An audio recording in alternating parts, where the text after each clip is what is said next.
My name is Nils Meskils. I'm the leader of the Yaru Liberation Organization. And you're listening to my favorite podcast in the whole world, The Antidote. I will guarantee you my career and my future, Trump will be the next president of the United States for the next 8 years. Not only 4 years, it will be 8 years. Pelosi. For 200 years, since 14 June 1775, the motto has been, "This we will defend." And the "this" refers to the Constitution and to protect the liberty of the American people. You see, we are unique among armies. We are unique among militaries. We do not take an oath to a king or a queen, a tyrant or a dictator. We do not take an oath to an individual. No, we do not take an oath to a country, a tribe, or a religion. We take an oath to the Constitution. And every soldier that is represented in this museum, every sailor, airman, Marine, Coast Guardsman, each of us will protect and defend that document regardless of personal price. We must speak the truth about terrorism. Let us never tolerate outrageous conspiracy theories, malicious lies that attempt to shift the blame away from the terrorists themselves. What happens? I tell you what happens. Blam! I have a window that looks directly at the World Trade Center, and I saw... No collusion! Shit's getting way too complicated for me. Jerry, if I had your hair, I'd be president. Welcome to The Antidote. This is Greg McCarran. Well, this is Jerry Rothkushel, and I guess we're still going to see whether Vice President Biden needed Jerry's hair to be president. Well, I mean, in the reason why you asked that question, we'll see. I mean, we played 2 clips right there to open up. What you heard at the opening was Steve Pieczenik on InfoWars, the PSYOP master, saying that Donald Trump, he guarantees his reputation and his career that Trump will be president for another 4 years, if not, or for another 8 years, and not just 4 years. So basically saying Trump's going to reign for 3 terms, basically. And obviously we know the possible ramifications from that. It depends on whether or not Steve Pieczenik is bluffing. And honestly, I don't know if he is or not. I mean, based on his history, he's clearly an insider who has a lot of information. So, it's ambiguous, but I mean, it's something that I think is worth playing just because of what it could possibly represent as far as, we see Pieczenik as being a serious figure who may, it seems like there's a good chance for some deliberate misdirecting or disinformation to be put out from him. But combined with things that we've seen him do in the past that are of relevance and of, I think, of significance, such as his involvement in the events in Italy in the late 70s, that in coordination with many of the Gladio-style events going on over there in Italy. And then more recently, even the claim of the counter coup against Hillary Clinton involving people like Jerry Boykin, Delta Force, some of these dominionist forces that we might talk about here a little later on in the show. As far as the dominionists in government and in the military who were very much against the Obama administration and had a vested interest in probably not seeing another Democratic administration in power. So that was one of the clips we played. And then the second one was the chairman of the Joint Chiefs of Staff, Mark Milley, basically warning, look, I took an oath to the Constitution and not to any type of entity or interest. Basically, I think he was, without saying by name, pointing to Donald Trump.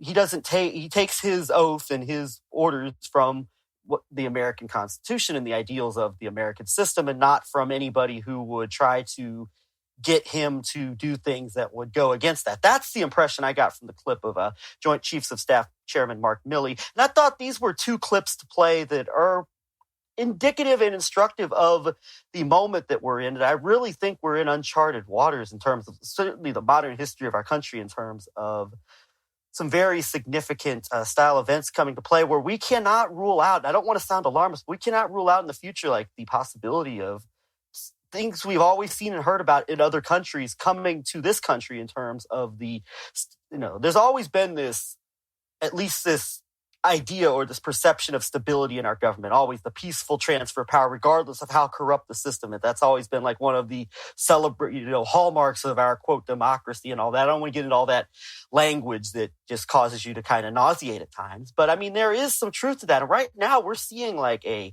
it's much more significant or serious than just like the overturning of our institutions and our traditions. I mean, but we are in uncharted waters right now, potentially. And you hope it's not that. But I mean, there's a lot of dynamics in play that make you think that otherwise might be the truth. We talked about some of those in our last stream, and I think we're going to talk about more of those dynamics that might be at play here in this stream. Yes, and I think it's definitely the case that you cannot write off Steve Pieczenik as some kind of kooky old spook or something that, that sort of came out of the woodwork and to give his confessions. Remember, he's been one of the longest term people on Alex Jones InfoWars in a post 9/11 context, which is the crucial period for Alex. Alex was on air a little bit, of course, in the run up to 9/11. And of course, that key moment where he predicts 9/11 in the summer before and says he sees that they're pointing at bin Laden and all of that is crucial to understanding Alex as maybe the key controlled opposition figure from the right-wing truth, patriot, conspiracy movement of anybody. And so Pieczenik being the crucial player there too over the long term, and the guy that Alex keeps coming back to quite regularly is very, very telling. And like you said, Pieczenik's background is serious, state-sponsored, and very high level. And Pieczenik says that he's not CIA, and I believe him. I don't believe he never really was Central Intelligence specifically. He worked largely for the State Department. He's sort of similar to Kissinger in that way, where he's a floating national security type, but he comes up via the weaponization of psychiatry in a political perspective. And that's, of course, what we read in the background in terms of his claiming to have, or he actually said that, where he claims to have had a role in that psychiatric assessment of Yitzhak Rabin in the run-up to his assassination and all of that. And so at some point we'll have to return to his own autobiography, American Warrior in Crises. Oh, I thought it was in Crises. It's in American Warrior in Crises, Tales of a Political Psychiatrist. And I'll just remind folks that the cover of it is very strange. It's very neuro-schizophrenic, political schizophrenia, actually, because it shows Pieczenik with his head being zipped open, with his hands at his temples, and like a flag in one eye, and then it almost looks like, something similar to in the other eye is almost like the pyramid on the dollar bill. I could see a scenario 10, 15 years from now. If Pieczenik's still alive, he'll be coming out saying, I was Q all along. Oh, who knows? Maybe not. No, but it's interesting you say that, Greg, because and I think we pointed this out in our long live stream where we dealt with this book before, and this specific cover, that the thing right in the middle of his unzipping head is the letter Q in a box, tilted basically like it's either coming out of the middle of his head or going into the middle of his head. And then right down to the bottom right of that, it says the real Jack Ryan. And so then that will then connect to another clip we're going to play here, because the real Jack Ryan is, of course, referencing the character of the books that he wrote with Tom Clancy that got turned into films that featured Harrison Ford, that really depicted probably some aspect of the role that he was playing in the State Department, or, composite of different figures in the State Department that he was very close to. And the reason I say that it'll connect to another clip that we're going to play, which is of Michael Chertoff being interviewed by Katie Couric about the quote-unquote dangers of the transition chaos, is that the thing I recognized on September 11th, although I did not look deeper into September 11th for multiple years after 9/11, and I will largely blame Noam Chomsky and Amy Goodman for that, because I didn't have tons of access to the internet in the first year after September 11th, living in like the hills of southern Vermont, and no internet for most of that year. And every so often just get little bits of radio from southern Vermont, like Bennington Radio, and heard Democracy Now! And Noam Chomsky, and now never got any sense that people were questioning 9/11. But meanwhile, on 9/11, I remember seeing Tom Clancy on television and knowing, oh, isn't this guy the fiction writer, the guy behind like the movies and the fiction books and all of that? Why is he on television talking about this supposedly real political incident that came out of historical nowhere to smash us? And so that's why I think it's related to this question of Chertoff and what we're hearing now in terms of the prescripting of the potential danger that is being presented by the quote-unquote uneven handoff by Trump. And that, I think, presents itself even if the worst-case scenarios of potential self-inflicted, really dark scenarios at home of deep terrorism at home, and then the grabbing of power, like you have pointed out with this Pinpointing clip, for 8 more years, or as Pinpointing has basically said, he scoffs at the Constitution and he supports a nepotistic lineage of Trumps, basically from one Trump to the next Trump, and we're not going to be a constitutional republic anymore. But the country, we need to focus on the country. We're going to do good deals, Alex, and it's going to go from Donald to Ivanka, that kind of stuff. All while his media platform constantly extols the virtues of the Constitution as meat and potatoes for its for largely genuine, patriotic, America-loving audience. And I just remember the outrage when Bush called the Constitution a goddamn piece of paper. But I guess that outrage doesn't apply when Pinpointing says it's outdated and obsolete. So a lot of very inconsistent language, to say the least, coming from within that platform, now, to say the least. That's true, and there's even a lot of internal, disagreement now about Pinpointing. Like in the comments when he comes on now, he's being, Alex is being accused of, what the heck are you doing, trying to discredit all this other important information with this guy, and the rise of what's his name.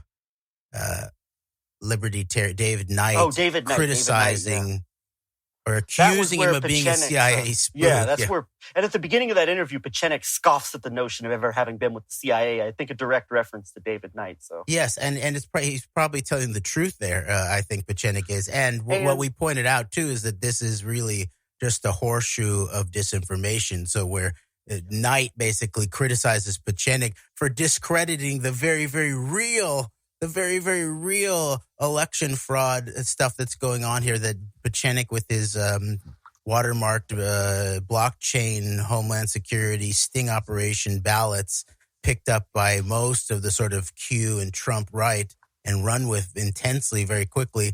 And Knight says, no, that's a discrediting of all this other really good stuff that Rudy Giuliani is pointing out about how the election was stolen from Trump. Sidney Powell and Dennis, at the very least, scam artist Montgomery, and the hammer scorecard operation. All of that is real. This is the fake stuff. And one more quick point on that whole dynamic with Pinpointing at play is that.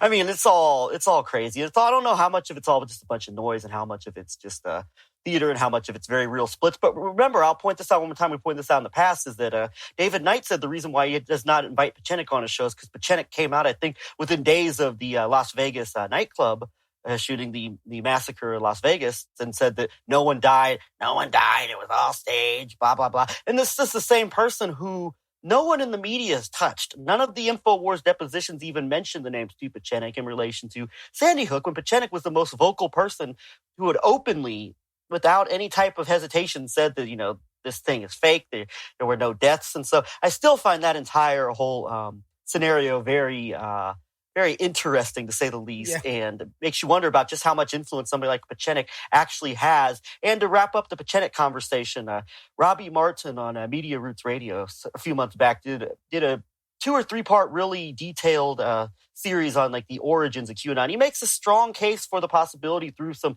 time coincidences and some events as far as like a timeline of the possibility of Steve Pieczenik being very significantly involved in the QAnon operation. Oh, yeah. I would recommend people to that. And the cover of his book here really seems to confirm that, with the Q coming out of it and the real Jack Ryan. And then to the top left is another picture of an eye. It reminds me almost of like the intro to the TV show Homeland, which is Israeli born and then developed into multiple seasons in the United States, to the point where Obama, when he was president, said it was his favorite show. And it has the feel of this. It's sort of like, I see it as Israeli,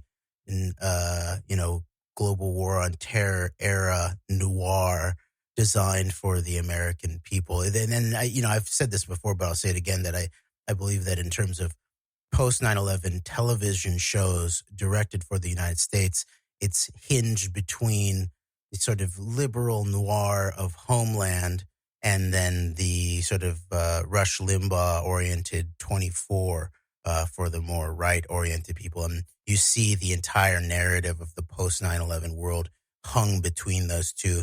And I believe that Pieczenik actually probably straddles both of those worlds. And then right in the middle, it says 9/11 was an inside job, and then connects sort of the tagging sort of writing of it on a wall, and then the tower, one of the World Trade Center towers up above, and then some kind of like matrixy, labyrinthine. Makes me wonder how much predictive programming was contained in some of the volumes and of publishing media that Pieczenik has been involved in. Some of those properties, I bet if somebody were to go and do some digging into those, I bet you'd find some very interesting things. Oh yeah.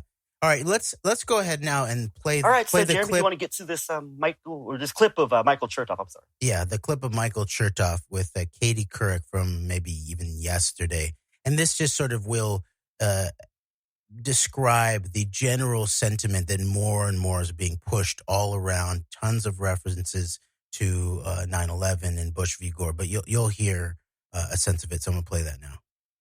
Talking about how great the economy was doing. Do you know Donald Trump at all?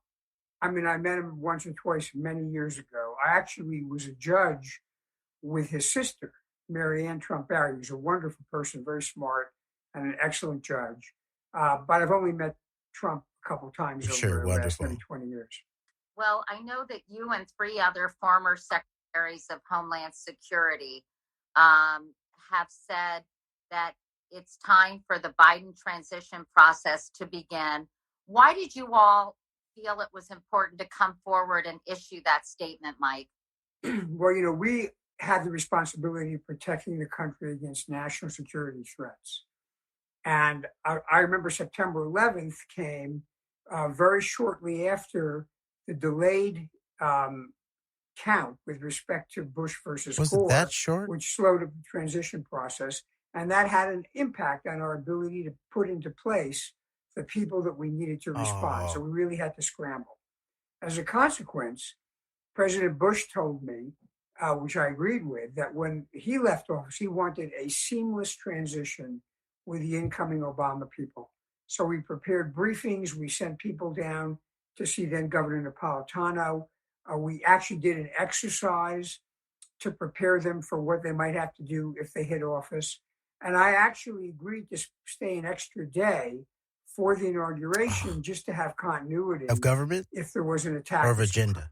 It's interesting you mentioned that, because the 9/11 Commission actually cited the delayed transition as one of the problems in terms of U.S. preparedness on that terrible day. So this is something you take very, very seriously. Yes, I and my colleagues who were both deadly serious served under Democrats, and Tom Ridge and I under Republican. And this is about America. It's not about party. Sure.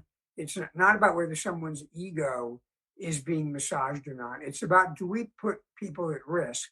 And let me add as well, we're in the middle of a pandemic. Putting aside terrorism and violence, just making sure that we prepare the incoming administration for the process of distributing a vaccine when one is ready is itself an urgent requirement. So obviously. Okay.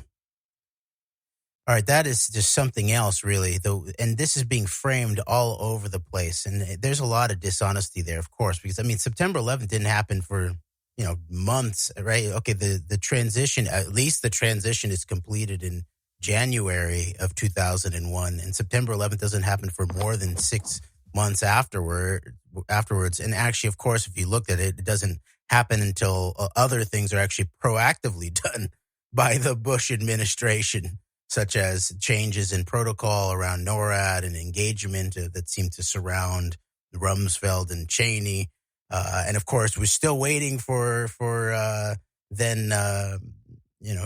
deputy to Eisenberg at the Port Authority, eventual Southwest APAC and eventual deputy campaign manager for Trump, Michael Glassner, to help Eisenberg and the Port Authority and Lauder to get deploy the moving of the real estate to Larry Silverstein, right? Which also happens in those early months, the mid months of that first year of the Bush administration. Of course, those are all the things that are not being said in the background there. And then one final piece to this, they talk about Chertoff having been Homeland Security Secretary. I believe he came in right after Tom Ridge, who was the first secretary of this newly created security agency after 9/11, supposedly.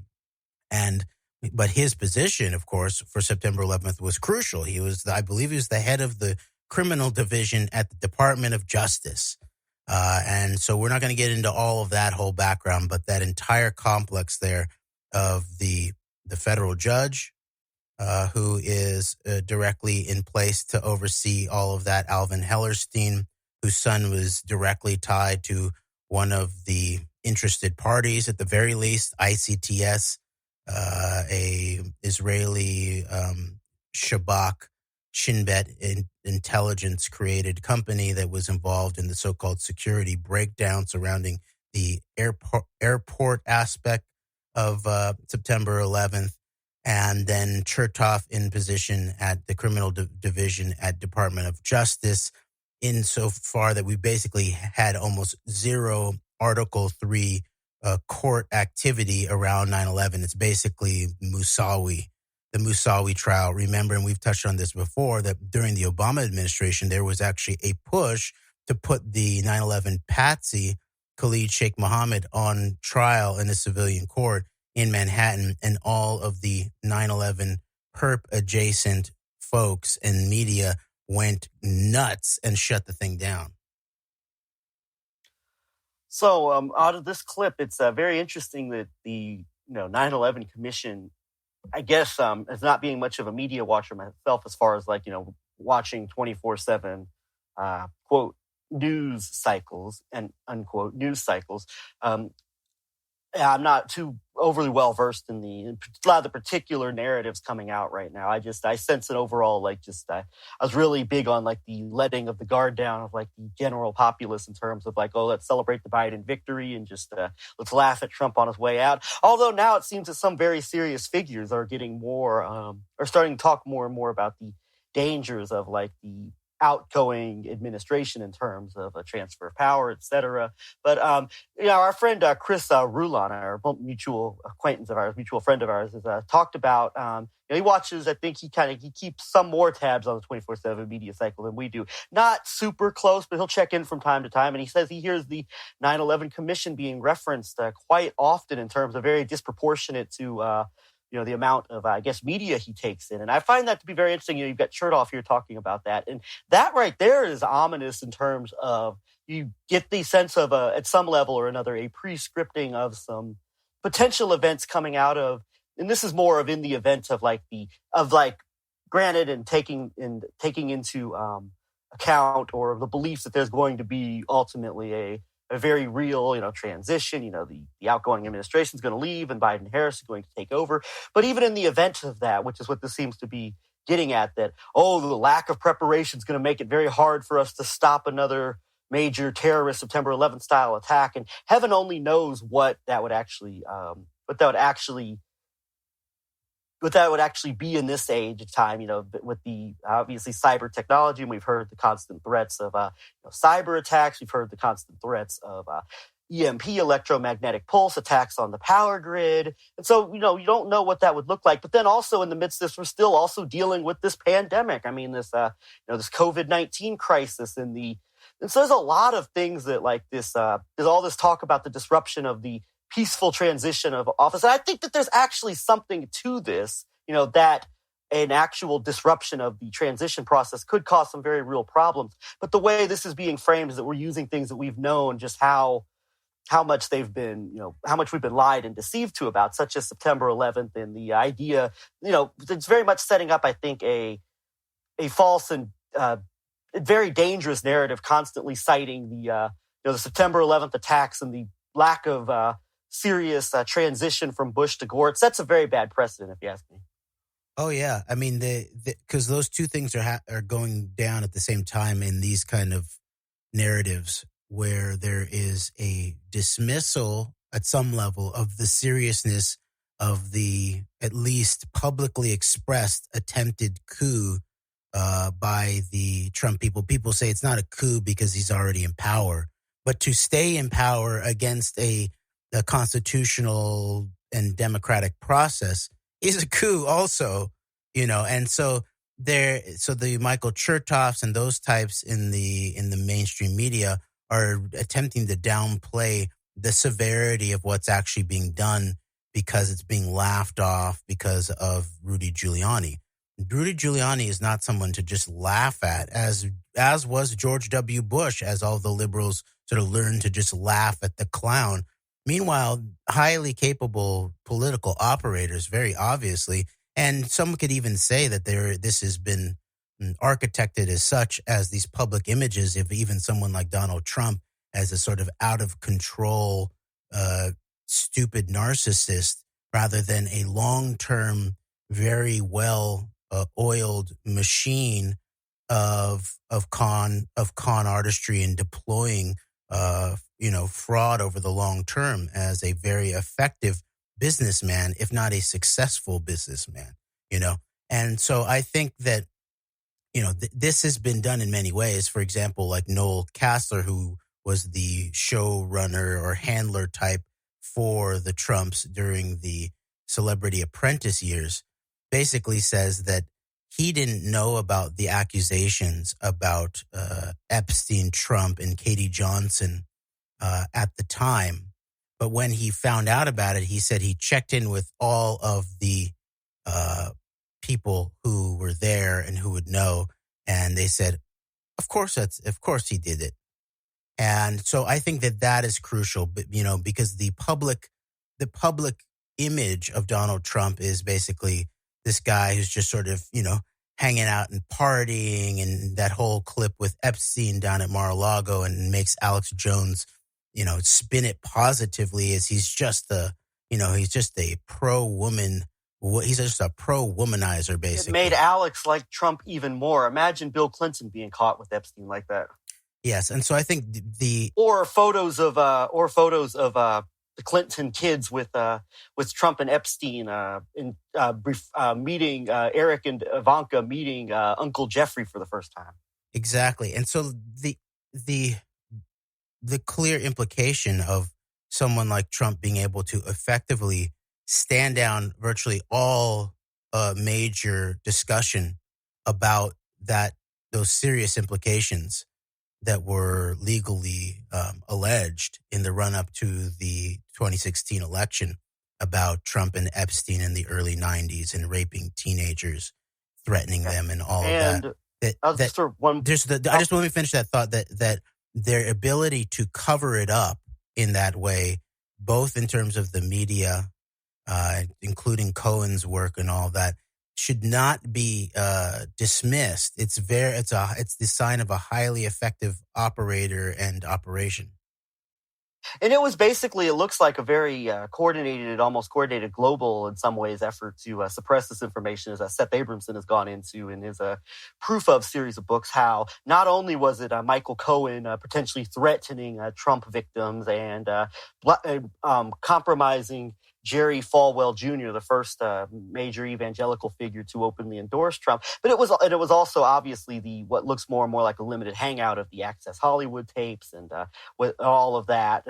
Ultimately being a limited hangout scenes compared to the very serious stuff that's put out about all things related to the Clintons. But also there was even, you even go look at the Middle East, the Saudi Arabian role in coordination with the AMI, a National Enquirer, in suppressing stories about victims that had come out as well. So it was a much larger operation than I think people realized at first in terms of the complete, almost blackout of very serious Trump information that would point in a serious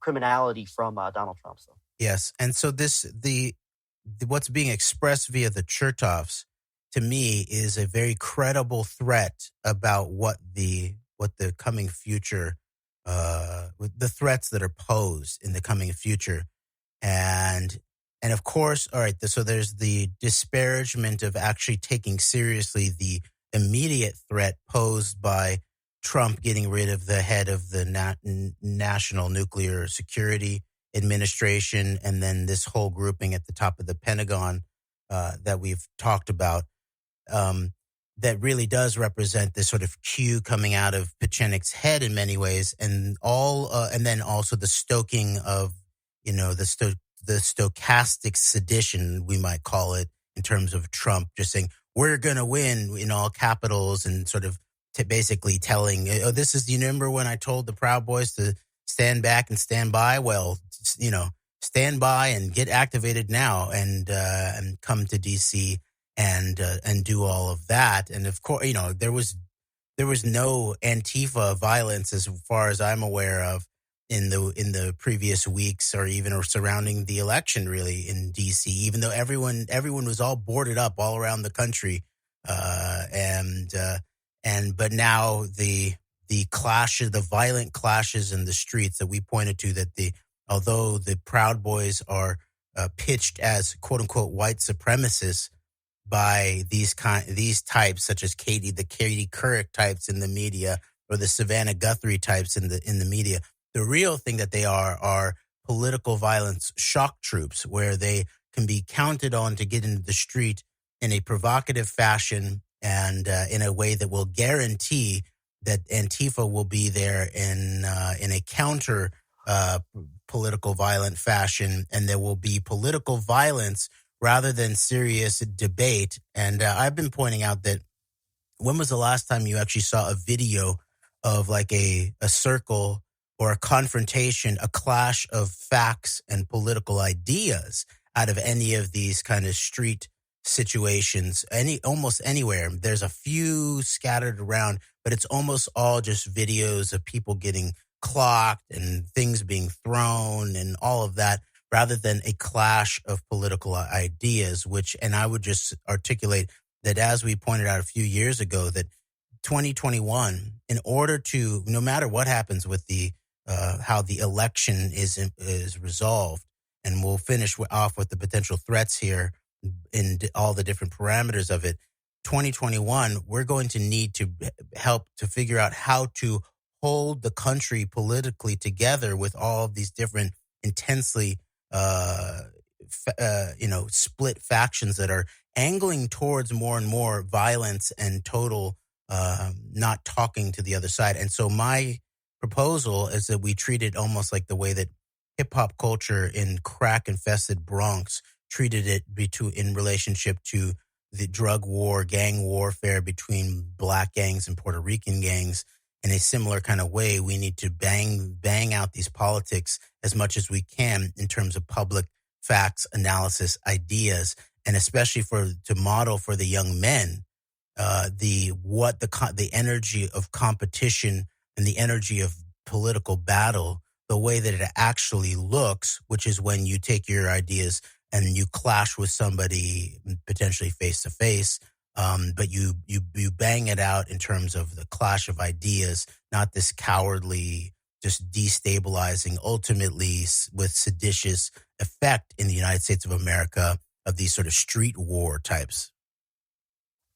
I couldn't agree with you more on all of those points. And I think what we're seeing now play out, I think, what we saw in DC yesterday, and I mean, I don't know if it was anything, things got too crazy, but there's a lot of, there's clips of violence against, Trump supporters that are going viral where it appears at the very least that not a complete context is given by, the Andy Knows of the world, or as I saw him referred to on Twitter, Andy Nebels, in reference to Joseph Goebbels and people like that, and their counterparts on the quote left. There's not very much real context, I think, being given in terms of other than this emotional 30 to 60 second clips of poor innocent Trump supporters being attacked, and vice versa. It goes on all the time. But you've got shock troops, I think, on both sides that we've been seeing. I think what was going on in Portland for about 3 years up until the chaos of the summertime when Portland really became in the national eye, where you had, these very likely artificial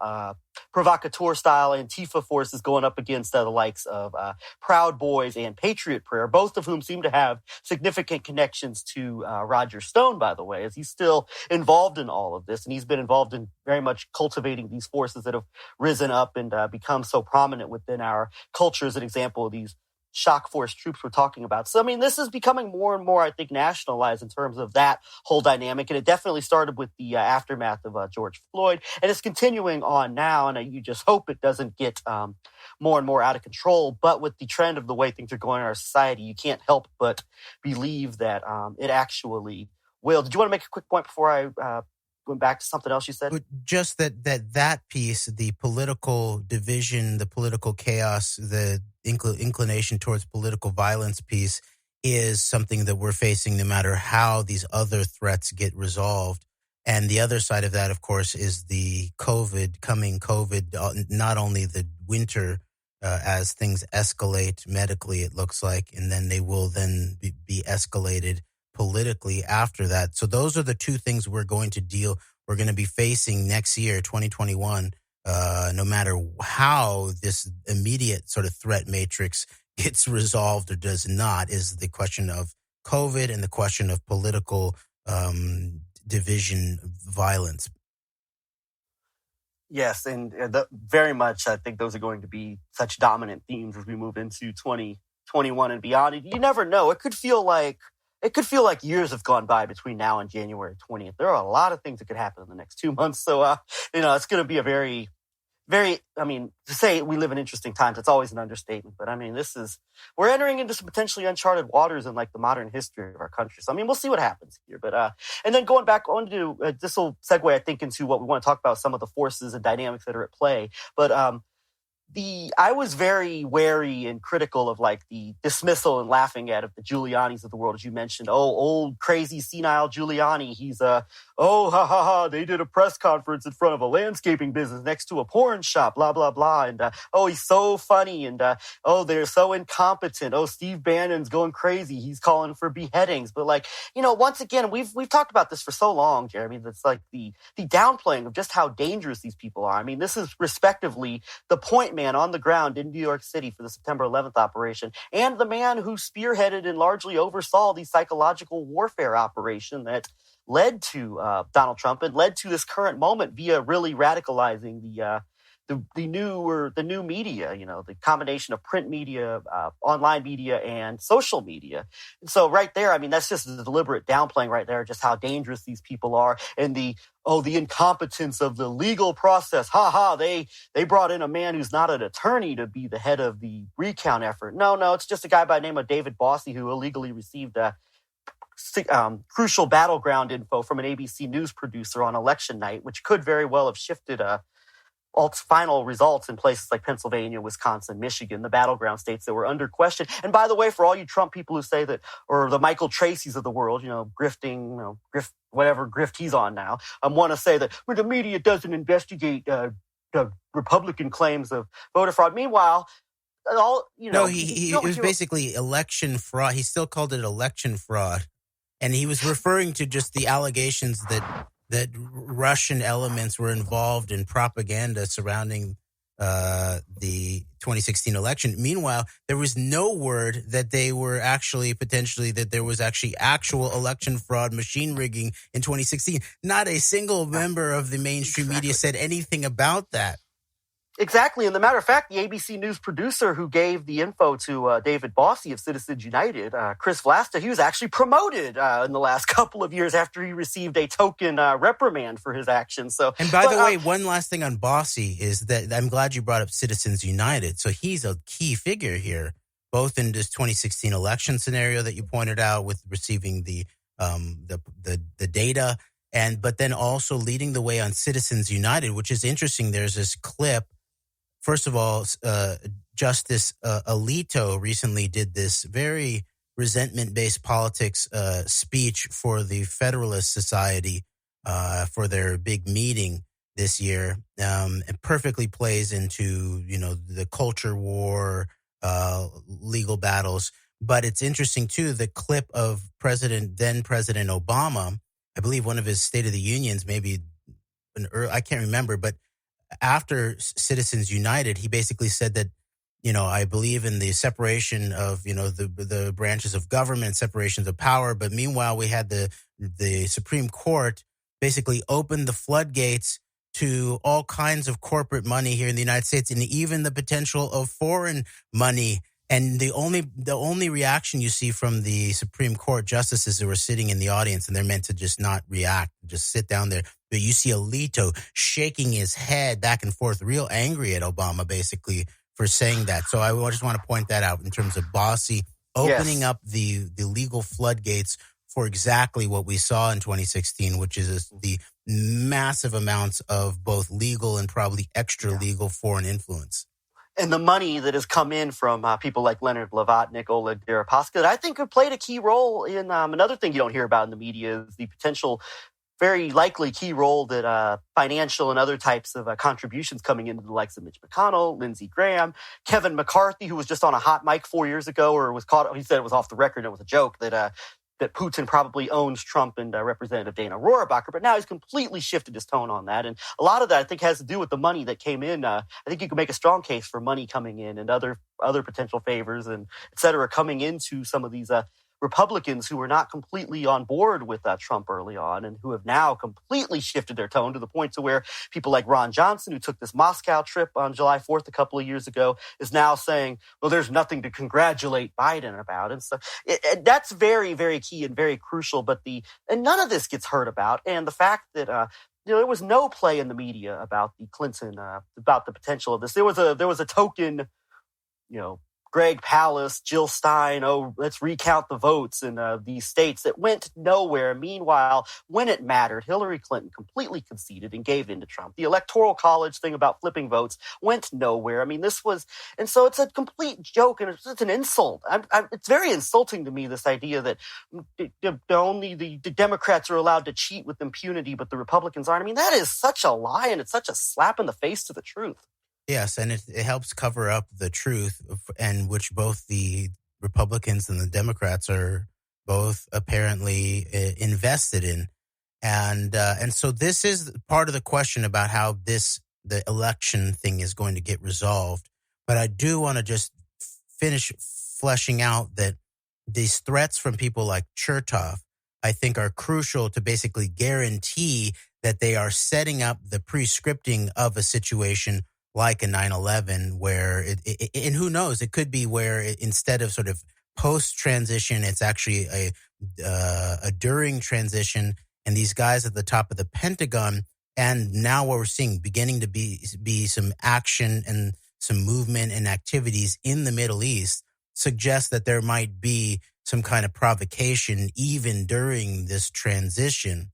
But let's say that's not the case. I do want to say that it looks like, I just want to put this scenario, the way that it might go down, if that were to be the case, it would be something where an American vessel of some sort was shot at, or, there was a torpedo or something like that shot at an American vessel by what is claimed to be Iranian vessels or Iranian vehicles of some sort, I would imagine. And then there would be a response, what would be claimed to be a response by the United States and or Israel or something like that against Iran proper. And then after that, there would be then what's claimed to be an Iranian response in the American quote unquote homeland potentially. And remember that they've been prescripting the cyber response since of Iran since early this year, 2020, around surrounding the Soleimani assassination. In the wake of that, they said that the Iranians were biding their time in terms of how they were going to respond. And then all these Israeli connected people who are working in and with Homeland Security in terms of cyber, alongside Chris Krebs, who's Microsoft. Remember Microsoft, Israel, that conjunction there, that they more and more, as the election increased, Zeidenberg, the guy who helped start the Justice League for pro bono work to help protect the American hospital and other critical infrastructure, specifically data, they've been pointing to more and more of so-called Iranian cyber attacks. And very often there's not much actual public evidence put, and often it's very minor, what is actually being alleged. However, I believe that there's a prescripting surrounding that. The Iranians are doing cyber warfare in the United States that suggests that would be the sort of the then end goal of that kind of series of provocations, would then be some kind of infrastructure, cyber-based infrastructure attack in the United States that's then said to have been done by Iran. And so that's what I can imagine, like what could be coming, something that could be called a cyber 9/11, especially in relationship to COVID pandemic and maybe around hospitals or other kind of critical infrastructure. So I just want to put that out there as my sense of a hypothesis of what the people that Trump has put at the top of the Pentagon, what some of these people that have been working in cyber, even surrounding the election, have been saying publicly and asserting and alleging publicly, and now what we're seeing in terms of movement in the Middle East. And then combine that with someone like a Chertoff articulating the establishment's perspective on the problem of this difficult transition being similar to the prescripting of September 11th. And of course, the 9/11 Commission report stating it means that was originally going to be Kissinger in charge of that, and then ends up being Philip Zelikow really being the architect of it, writing the script for the commission report before it even started. And then people like Tom Keene and Lee Hamilton, the co-chairs of the bipartisan blue ribbon panel of the 9/11 Commission, that basically tells us that 9/11 came out of nowhere and the Bush administration was unprepared, and partially because of the election debate around Bush v. Gore in the transition. So that's what we're looking at in terms of the heightened geopolitical threat here, I think. It's very interesting because also at the same time going on, and I don't think this might be something to go more in depth about in another future recording, but another dynamic, another scenario that's at play here is this pushing of this new Pentagon takeover as being, anti-war in nature, anti-intervention. You've got the new acting Defense Secretary Christopher Miller saying it's time to end the forever wars and bring the troops home. Meanwhile, this guy also played a key role in his previous role in the latest designation of the terrorist groups to keep an eye on, such as Hezbollah and Iran and domestic terrorism. And even in that letter where he's saying it's time to come home, which is what people are referencing, he says we still have to beat Al-Qaeda. We're almost there to beat Al-Qaeda in Afghanistan. And then once we beat them, we can come home, basically. So it's what we've been hearing for, at least a decade. True. That's a good point.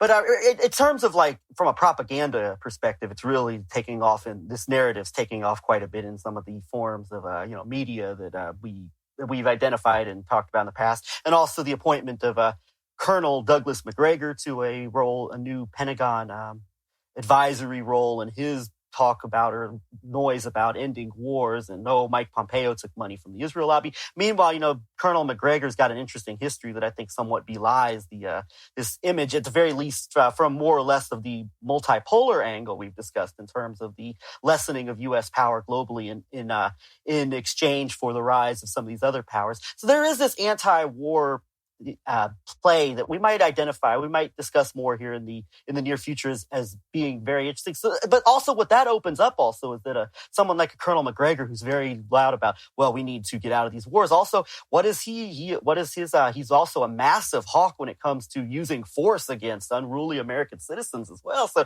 we've got to take this into consideration that you have this push to bring the military home. What is the military going to be brought home to be in the streets of America to quell serious protest in the events of some very unsavory things going down? I think it's definitely something to note and to look at the possible likely reality of. It's a great point because, for all of the mainstream takes on Christopher Miller, like while like some of the people who were announcing the Ezra Cohen Watnicks, the Kash Patels, and the Anthony Tata, whatever, change inside the Pentagon, they were reporting, well, I've talked to everybody, and Christopher Miller is a consummate professional, and he would never do anything against the Constitution and all of that.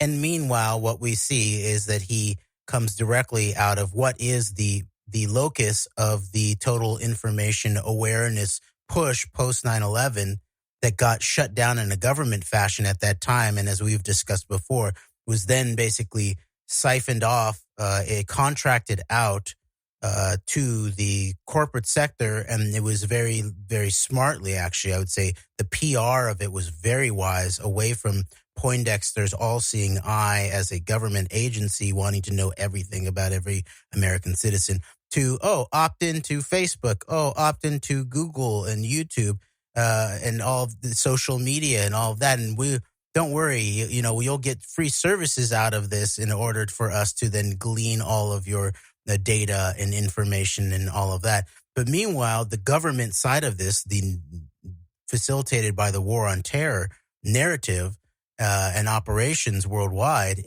ends up where Christopher Miller, the acting head of the defense secretary, comes out of, is this counterterrorism center, where it specifically says that its data is being collected on American citizens and is being potentially even shared with foreign governments.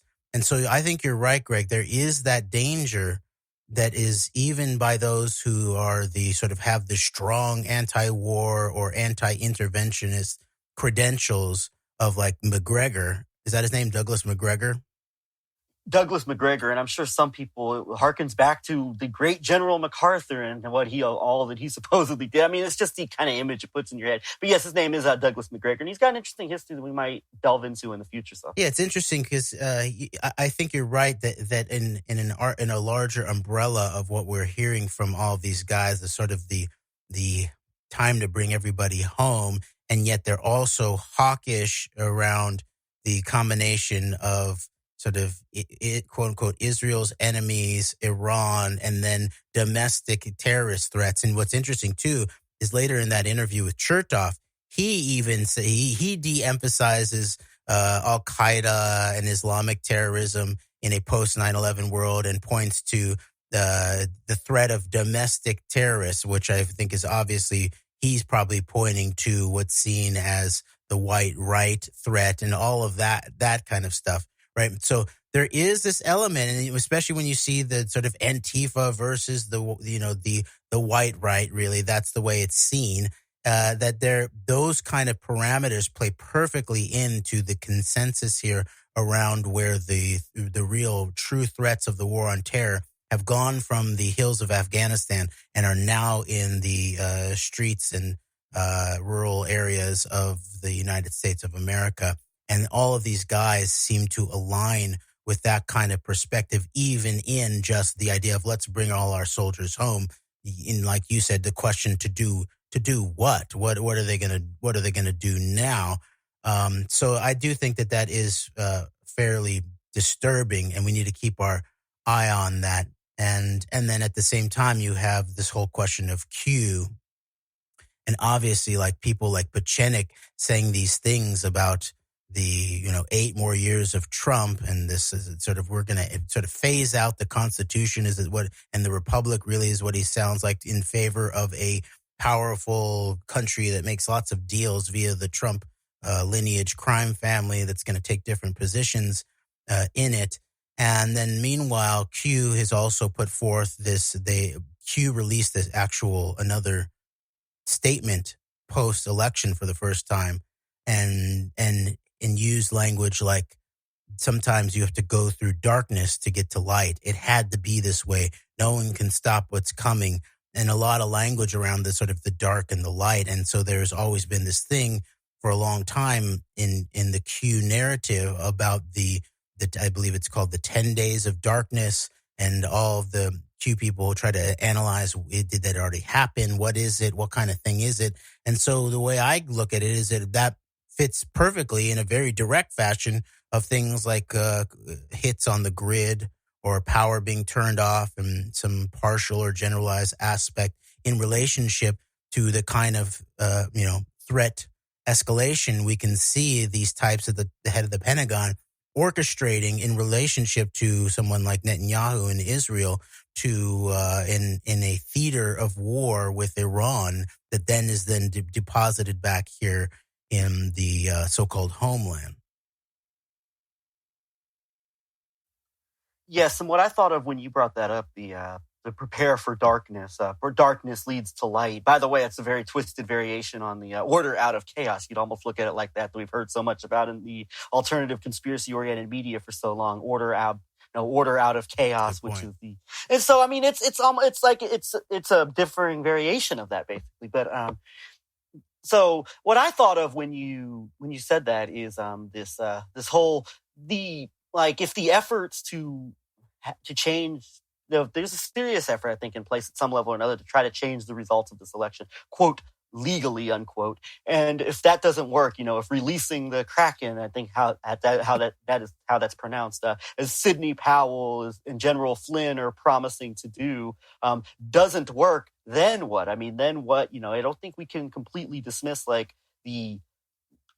depths that some of these people are willing to stoop to really ensure that things are going to go their way. I think it's a very significant scenario that we really need to take seriously, and that's why the downplaying of the dangers and the threats of all of these people that we've identified and I think are going to identify here as we close up is so significant. And there's going to be a serious level of accountability by the media and the institutions that are supposed to give the truth to the people for their roles in not being honest about the operators and the dynamics that are at play here. Any thoughts from you before we delve into our closing comments?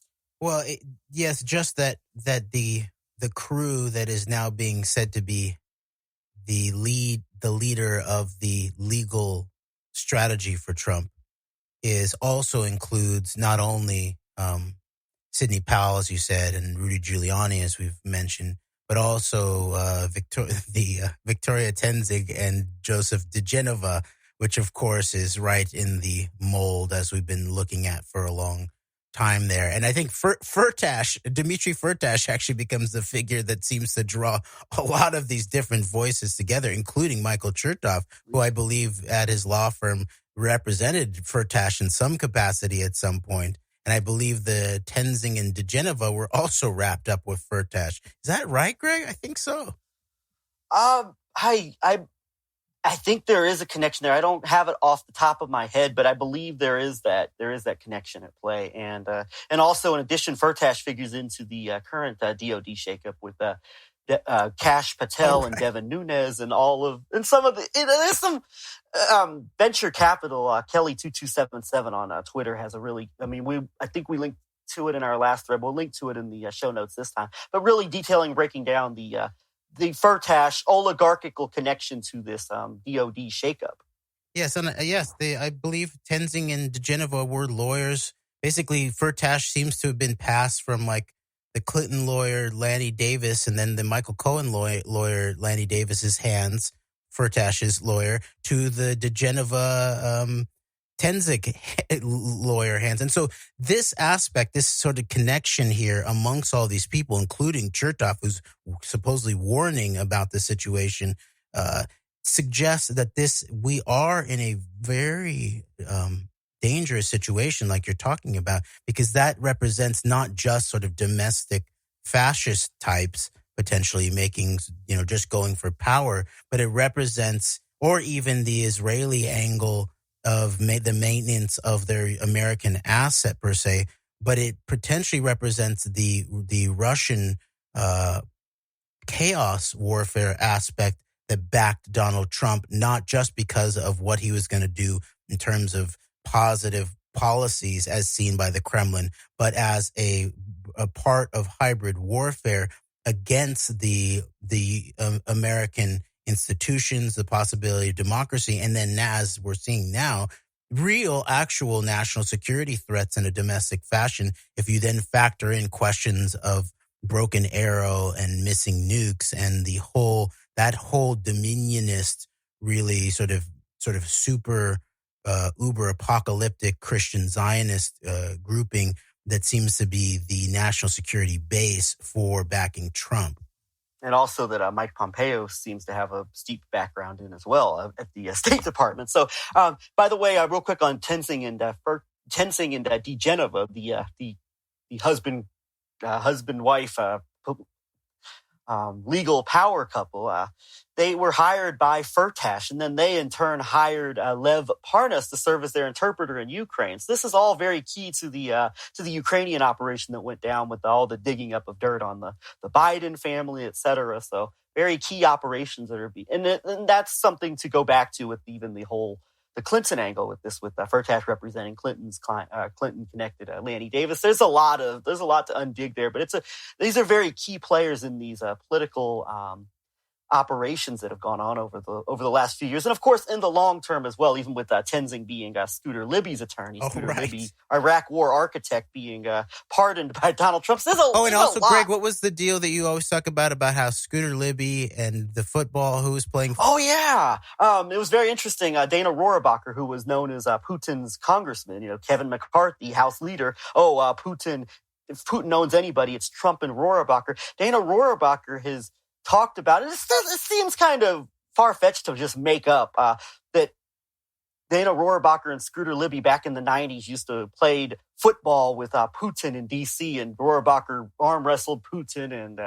And so that's like, I've heard that like in one or two places, but it's like that's something that if that's the case, I'd like to know the significance and the dynamics and the why these people were all hanging out in Washington together and what the relationship, what the ramifications that are. It seems like there'd be some pretty serious potential long-term ramifications of Scooter Libby and Dana Rohrabacher and Vladimir Putin and God knows who else getting together to play flag football and arm wrestle in D.C. So true. And one last point on this before we begin to wrap up is that I think there is this historical resonance and analysis that should be done that is brought up in my mind around someone like Digenova being so involved in this Trump operation, Firtash, that reminds me of his role in the prosecution of Jonathan Pollard, where just recently it's being reported in the Israeli press that one of the quote unquote last requests or last special gifts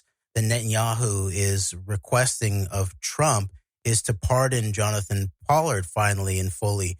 And Digenova played this leading role in the prosecution of Pollard. And so more and more I begin to see, okay, is it the case that Digenova's role in that prosecution was really about covering up making sure that the depth of the compromise, that it was not just about Israel, but it was about the backdoor to the Soviet Union and these questions of nuclear strategic compromise that we will flesh out more in the future.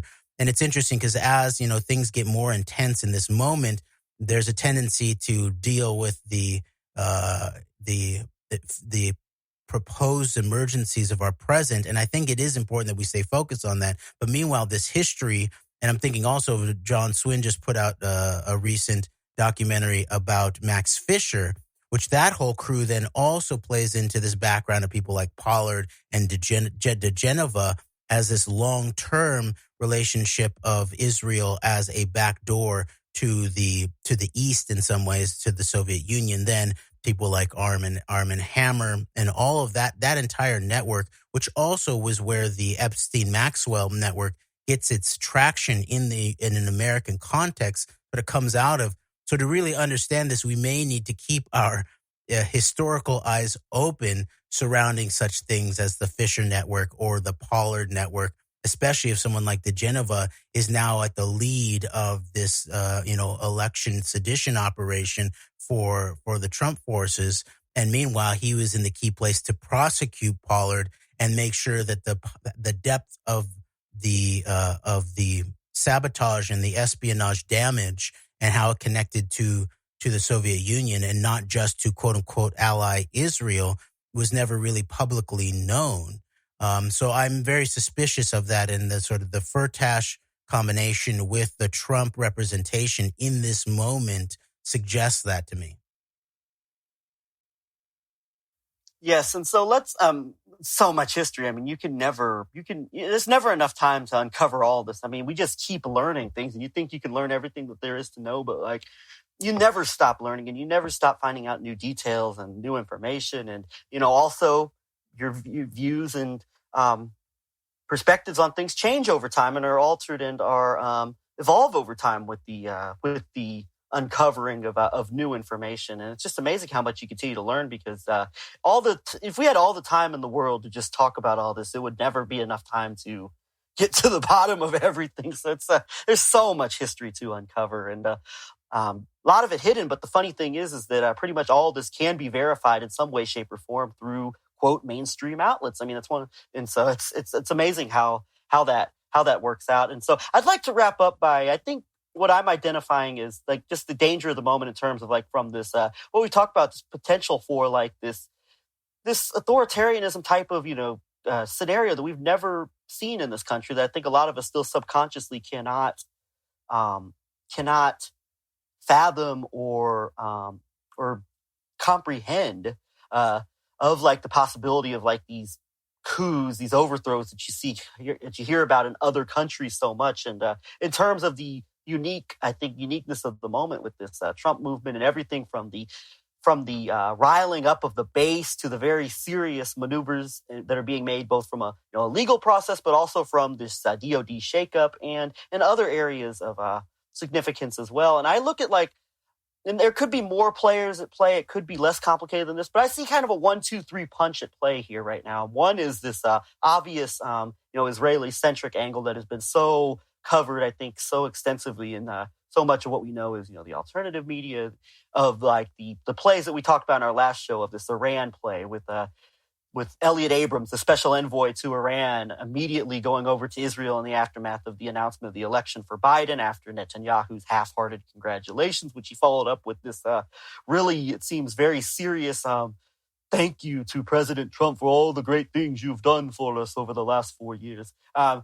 And everything that comes out of that, and the possibility and the talk of the ratcheting up of sanctions, and perhaps some Iranian moves being played at the very least to stifle a potential Biden-Harris effort to overturn things like the leaving from the Iran nuclear deal. So you have that, as well as through the obvious propaganda mechanisms we talked about, such as Breitbart and the Gateway Jerusalem pundit with Jim. I was at the table with Andrew Breitbart and Bibi Netanyahu Hoft, and all that represents. And obviously Mark Levin being a key disseminator of information within the right-wing media, as far as he's really tripling and quadrupling down on this election was stolen from us and we've got to take action. So that whole thing is still at play. And Levin is a key figure in terms of being Israeli propagandist, but also having that background into the heights. A lot of the, Ed Meese, one of the key players in the 80s scandals, whether it's around Contra, or whether it's Promise or the Pollard operation, all of those things. And so he's that aspect is very much at play. And even with things like Gateway Pundit, it's still,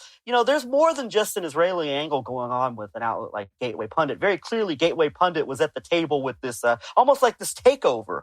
I look at the symbolic image of Netanyahu and Breitbart and Hoff together at the table as almost being symbolic of like a takeover of an aspect of our society. And there's a lot of, it's not just simply Israel, but very clearly this is a very key disseminator from like a Israeli-centric proponent or perspective as far as the role in the events of the current moment. So you have this angle at play with this very much rehashed, well-played-out Zionist Israeli component. Then there's the Russian multipolar chaos angle as well, and we see that at play. And I think a lot of that, and once again with Flynn, it's a little more nuanced than just simply is Michael Flynn Israel? Is Michael Flynn Russia? There's a lot of, it seems a very multinational, multipolar play is in the cards here, with the combination from a Russian perspective, I think, of a destabilization of America, destabilizing, combined with this effort to a very serious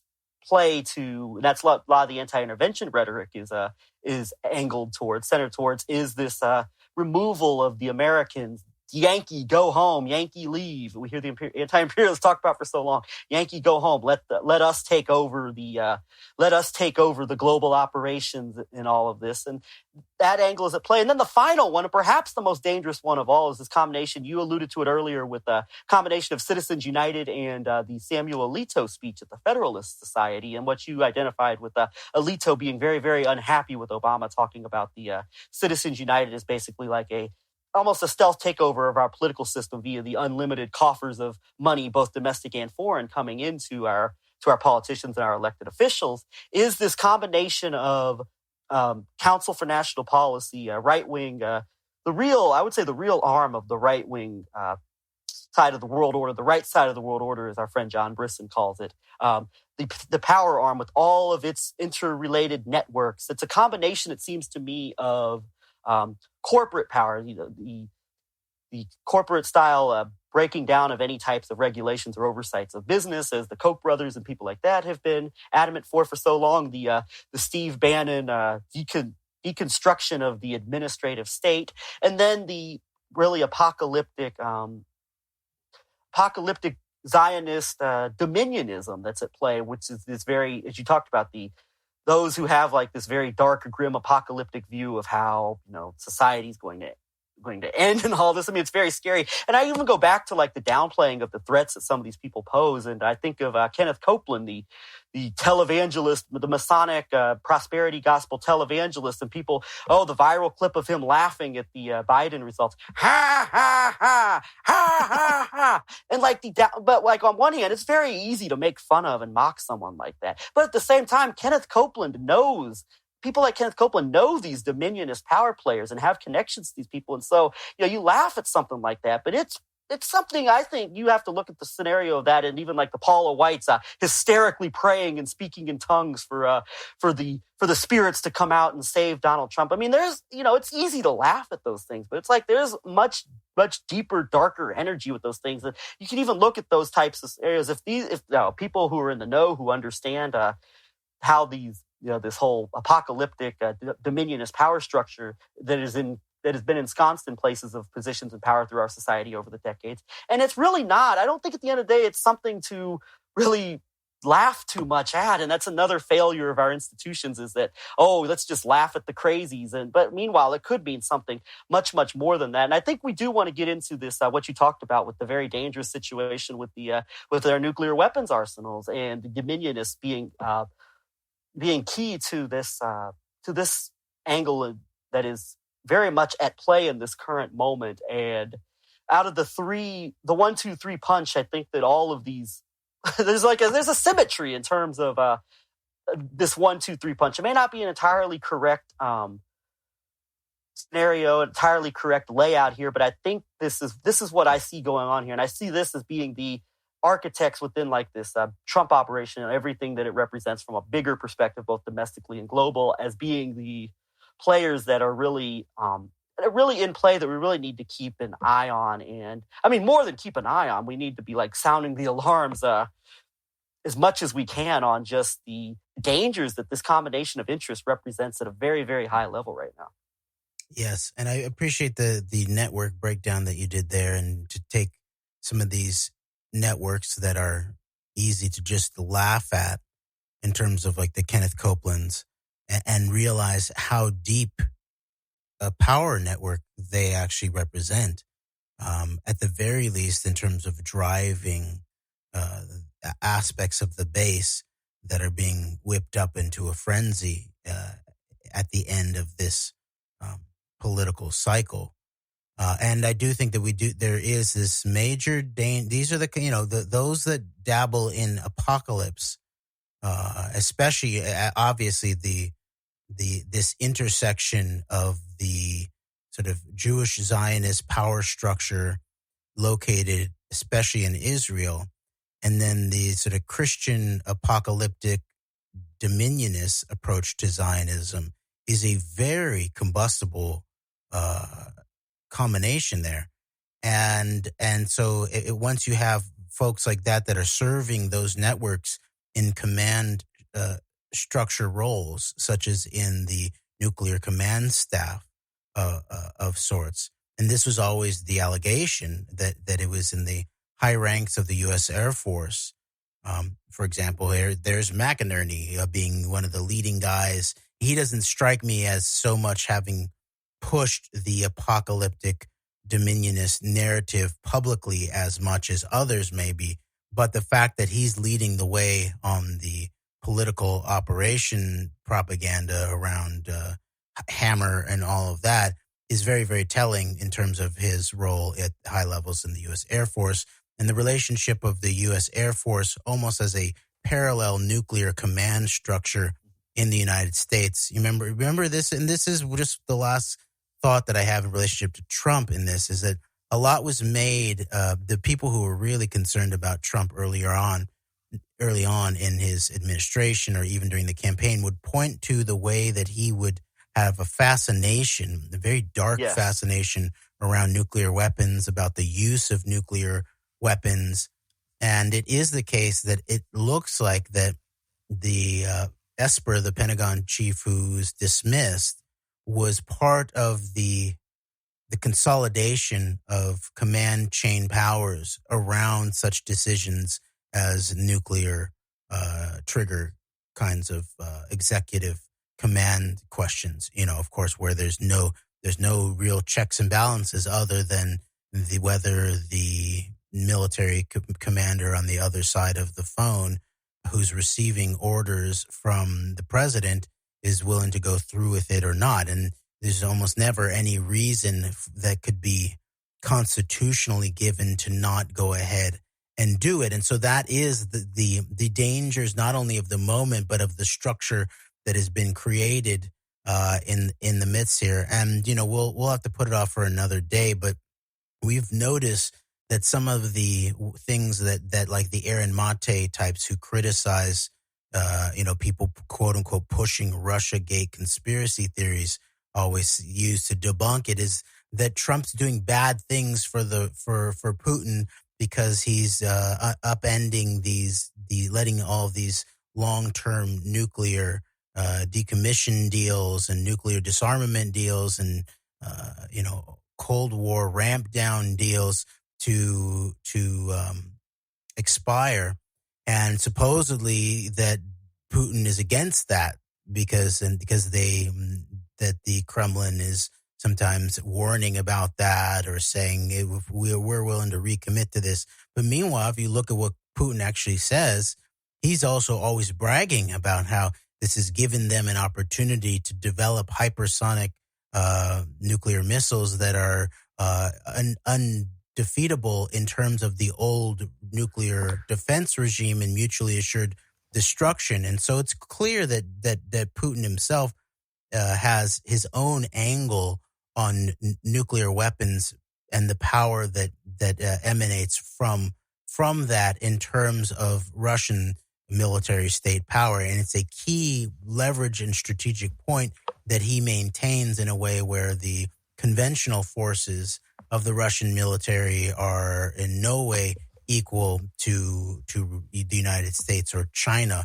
But his hypersonic development of next generation nukes puts him as a key global player. And so I think in the midst of all of that kind of context where you have Donald Trump admiring nuclear weapons, a dark fascination, he takes everything sort of emotionally and psychologically. This is almost like a psychological unitary executive moment we've got going here, where Trump sees himself as the executive branch, as the government, and uses it as such. And so that's some of the danger. And you think about just the really bad scenario with Trump being this narcissistic egomaniac who can't accept defeat, who always has to win no matter what, or at least the perception of victory. I mean, because obviously there's a lot of myths surrounding how much power and money he's actually had over the years, but being the front man as far as like this powerful alpha male, at least the perception of it, who never loses or anything. And I just can imagine like the types of people who are in his ear right now stroking his ego in the worst ways possible. And that's not a pleasant scenario to think about, Trump being used in that regard, as far as his ego being boosted by some very dangerous people with some very bad ideas all around him. And the people were right 4 years or so ago to warn about like Donald Trump having his hand on the nuclear button. I mean, it's like I don't know if I took it that seriously at the time, but like, now, like, yeah, that's a very, very serious, thing that should have been talked about more than it probably was. And of course, Hillary Clinton wasn't the best purveyor of that message, perhaps by design, perhaps purposely, intentionally. I mean, there's a case to be made for that. But I just, we don't want to sound alarmist here at the Antidote. We're not going to be running around like chickens with their heads cut off, shouting, how dangerous the moment is. But I mean, I do believe that there is a unique danger in this moment, and that at the very least, psychologically be prepared for some things that perhaps we've never seen before going down. And you hope you're wrong, and you hope that everything just goes out smoothly and okay. And the best case scenario at this point would simply be, and I know some people won't like to hear this, but the best case scenario at this point is simply, I would say, a somewhat semblance of a smooth transition of power where nothing really bigger, overly significant happens in the next couple of months. But like my gut tells me that that's not the case. And we have both a short-term and a long-term danger in this moment for a number of reasons. And I think it's important to psychologically try to, I think a lot of us probably have this subconscious thing I had going on in my mind for so long where I could not, and it's still hard because we haven't seen this before. This is different than the current moment. And all those people who just want to tell you everybody's the same, there's no difference between Trump or Biden or this administration or that administration. Well, I think there is a pretty significant difference. And it's something that we really can't see.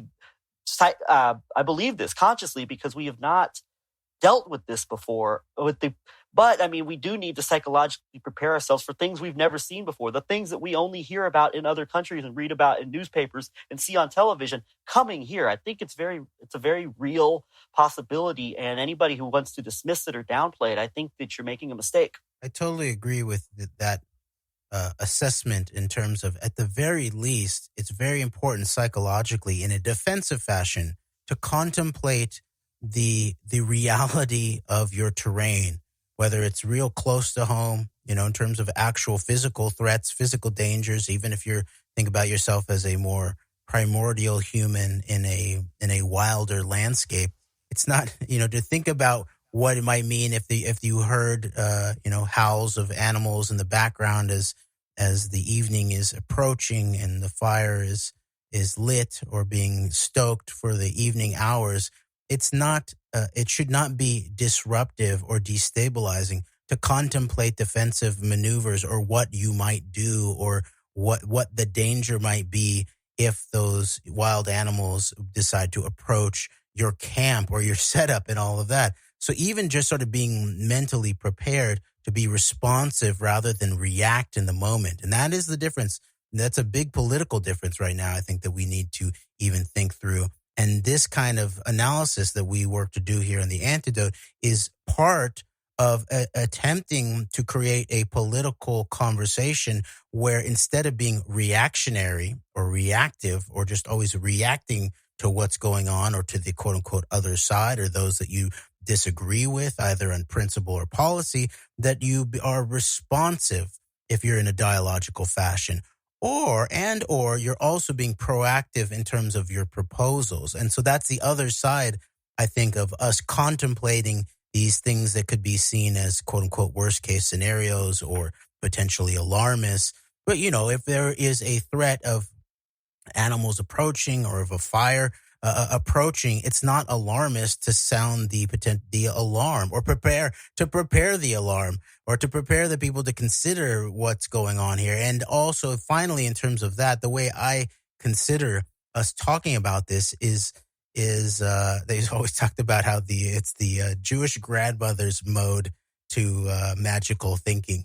that by saying it, the worst case scenario out loud, contemplating it, that it actually takes the energy out of that as a subconscious driver of the situation. So that's a personal level, a personal proactive level of not getting tied up in subconscious things that are not being articulated, and thus they're weighing down your mind and your emotions and your ability to actually be aware in the moment. But additionally, in a political and public fashion, articulating the potential plans that we can analyze and see where some of these players might end up going or have the intent to go helps out in as limited a fashion as we all have. And that's important to understand, that just being that we are all of some kind of limited power does not mean we have zero power. And that is the big time, I believe, disruptive, destabilizing, disinforming core of the fake conspiracy, fake truth movement led by people like Alex Jones over the long haul. And anybody who's listened to Alex Jones for long periods of time understands that it is not only the content of it, but the emotional content or the emotional structure, the way it's laden, even the advertisements, but definitely the nature of the show, the emotional nature of the show is meant to be destabilizing.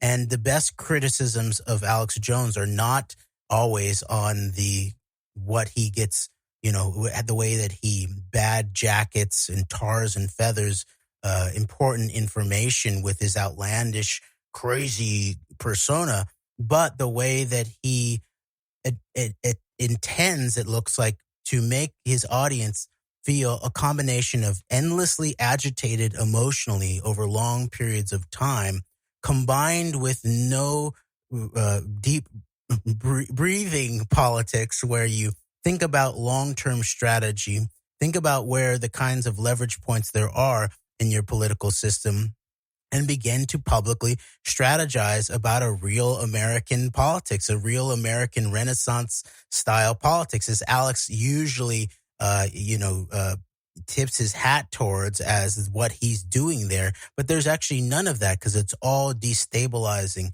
And you better, prep yourself right now for the worst case scenario. Most important transmission every other week. And the globalists are coming. And so I think the alternative to that, a real grounded truth analysis, deals with some of the dangers of the moment in a serious and grounded fashion, while also really tuning into our actual powers, even while recognizing how, that we're all human beings first and foremost, but we're also in positions here, for example, you and me, Greg, talking on our little online radio show, but meanwhile, you don't know the actual ripples and effects of even the words that you say in a public fashion, let alone like a private fashion, where they reach, who it reach, how all of the intersecting ripples that different individuals, when they put their own, action into the world, do, how all of that works together. And so that I agree with you, Greg. And finally, in terms of this question, the threat of the broken arrow, I think it's also important to put it into the historical context. It's interesting, this article from 2010 that had missed completely, put out by Gordon Duff from June 30th, 2010, called Broken Arrow, the Most Dangerous Weapons of All, The Hunt for the Missing Nukes and Those That Covered It Up. And I won't read all of it, but I just want to read the first page of it to give some context and say that maybe it's something that we might want to look into from a lot of different source backgrounds about this question of the missing nukes, broken arrows, how that all might have played into the entirety of the war on terror and incidents around the world, including potentially September 11th, but most importantly, how it plays into our moment right now, both at home and geopolitically abroad, in relationship to this re-escalation of the quote-unquote Cold War and of nuclear next-generation nukes and all of that. So, all right, quote, there are nuclear weapons out there, maybe in terrorist hands, 2 or 5, as many as 7 or more. Iran and North Korea didn't build them. North Korea's nuclear program is a sham, and Iran may simply be a scapegoat. Iran is not building nuclear weapons. They don't possess the necessary centrifuges to enrich uranium. Using their available technology, a nuclear weapon could not be produced in a century. However, the threat of nuclear terrorism is very real. The facts are there, but America is sitting on the truth. Remember 3 names: Valerie Plame and Dr. David Kelly and Mordechai Vanunu. Plame was, quote-unquote, burned as an American spy, burned by the Bush administration. Vice President Cheney's chief of staff, Scooter Leibowitz, was convicted of the crime but received a pardon from President Bush. Plame wasn't looking for, quote-unquote, yellow cake uranium from Niger. She was looking for lost nuclear weapons. When she got close, she was destroyed and then silenced by the Justice Department. Dr. David Kelly was a weapons scientist in Britain until his very unexpected suicide while trying to report wrongdoing tied to missing nuclear weapons, wrongdoing he attributed directly to Prime Minister Tony Blair. A secret investigation currently being conducted has ruled his death a murder, and top members of government from Blair downward are being grilled about not only this, but missing nuclear weapons, a subject newspapers are being threatened to stay silent on daily. Mordechai Vanunu is a nuclear weapons specialist who worked at the illegal Dimona facility in Israel. When he fled the country and alerted the world about the nuclear programs there, he was kidnapped, returned to Israel, and put in solitary confinement for 18 years. He's been under house arrest or in solitary confinement after his release. He's currently locked in a small cell in a secret prison in Israel for talking to someone not on his official list of contacts. And it goes into the background of Pollard even and the Israel's junkyard tactics. And there's a lot in this that supplies some serious background here. I just want to finally point out that, of course, who is essential to the Mordechai Vanunu arrest operation, but Robert Maxwell, Israel super spy. And I think that's a great way to wrap up this episode. And we will have to go into this scenario and some of the implications it has for our politics, as well as the short and long-term dangers of the moment. I think in the near future, so much to continue to uncover and unravel. But we will try to do the best we can here, as best we can with our limitations as human beings, but also knowing the intellectual and other gifts that we have, I think, that are unique in terms of trying to relay and convey some of this information from our perspective the best we can. So that's very crucial and perhaps moment where we're entering into some uncharted waters. You hope for the best, prepare for the worst, but we have to be realistic. That includes taking scenarios that we may not subconsciously be able to fully cope with or grip with or deal with into consideration as very real possibilities. All right. Thank you, Greg. Thank you. Thank you, everybody out there. Antidote, we out.